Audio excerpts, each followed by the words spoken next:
Hi, Pacey. Firstly, I want to thank you for taking out the time and coming here and being on our podcast at InvestShala. I think when the first time we met at the UTI event, that's when I decided that you are somebody I wanted on the podcast. Mhm. The reason is not just because of the designation in terms, but rather the sort of wealth of experience you bring, right? You've seen markets across multiple cycles. You've seen investor behavior across multiple cycles. More importantly, you have been on both sides. You've been on a side with ING where you've worked closely with HNIs, ultra HNIs, and for a better half of 2 decades, you've been on the retail side of things where you've consistently worked for creating solutions for retail investors. So, once again, thank you so much. So, firstly, it's my absolute pleasure, and thank you for having me here at this, interaction at InvestShala. My absolute pleasure. Lovely. So, since we have a special guest today, I thought this episode should be a little bit different, right? Well, it's very different.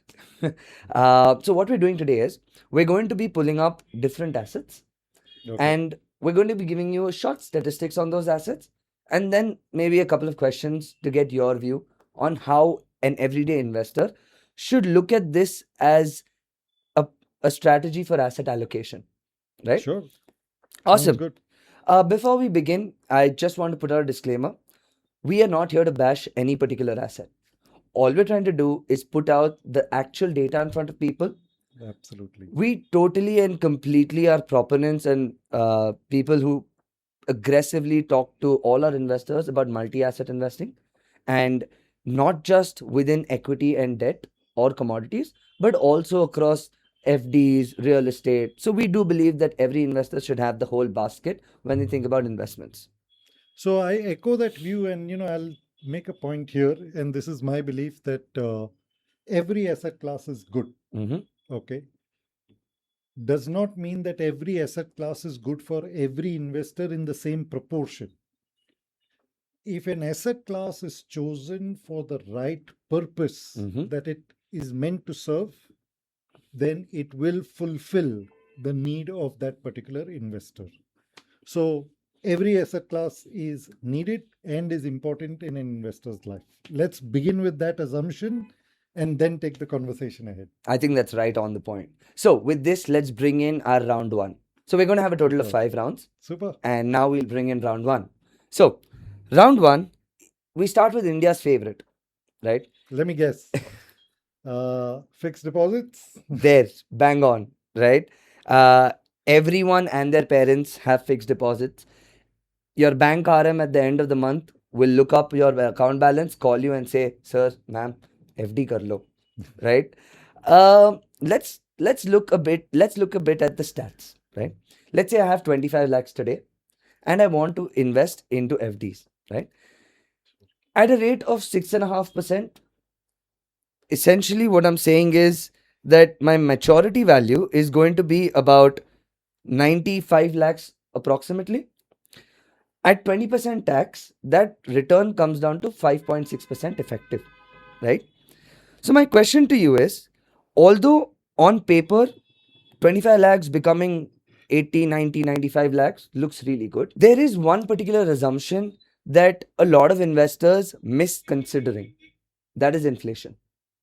Absolutely. How do you view FDs in lieu of taxes and inflation as an investment for an everyday investor? So, let me go back to where I started. Mm-hmm. Every asset class is good, it serves a purpose, and in the right proportion is required by every type of investor. Absolutely. Now, let's look at fixed deposits, and let's not first confuse or bring clarity to purpose of fixed deposits. Mm-hmm. Does an HNI need fixed deposit? The answer is yes. Such as a MNI need one or a retail customer need one? The answer is yes. But the purpose that a fixed deposit serves in an HNI or a retail customer's life has to be very different. Mm-hmm. A HNI who has created wealth from business or investments and looks at fixed deposits for preserving the wealth he has created for the next generation or for the next business project, that purpose needs to be understood. And if that is the reason that one is investing in a fixed deposit, it's very valid. Fair. If a retail person wants to use a fixed deposit for creating liquidity available on tap, it's a very good purpose. Do it. Absolutely. But if either the HNI or the retail consumer believes that you will use fixed deposit as a wealth creation tool or asset class, then you are highly mistaken.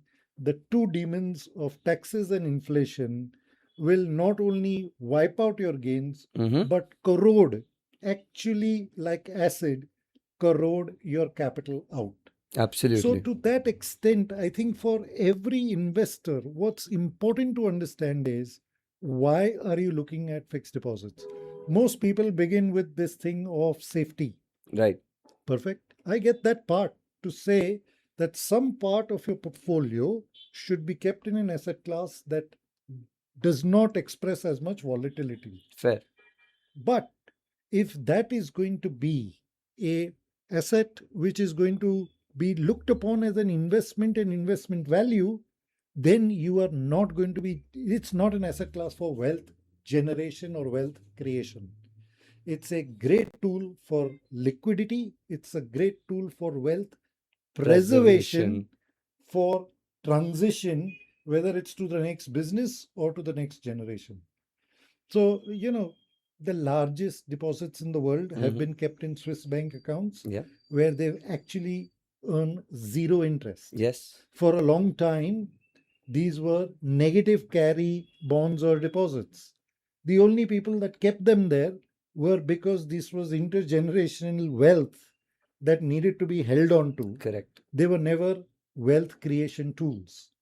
If you apply that lens, I think fixed deposits have a place. But if you apply the lens of wealth creation and saying, hey, I want safety for the next 5 years, next 15 years, then 15 years has got better wealth creation avenues. That's my submission. Lovely. And I really agree with this point where the idea when you said that, you have to look at an investment for the purpose it's going to serve. I think that's very important, right? Most people, it's like expectation management, right? Most people go into an asset class or an asset with the wrong set of expectations and end up disappointed. Absolutely. So it's saying I'm going to enter the swimming pool, but I surely can't get wet. I mean, it's the same way, and it's as simple as that. When you say, hey, I'm going to invest in a fixed deposit to generate wealth, it ain't going to happen. Absolutely. I think we don't really need to elaborate on this further because you've covered pretty much exactly what you wanted to put out. Perfect. That's lovely.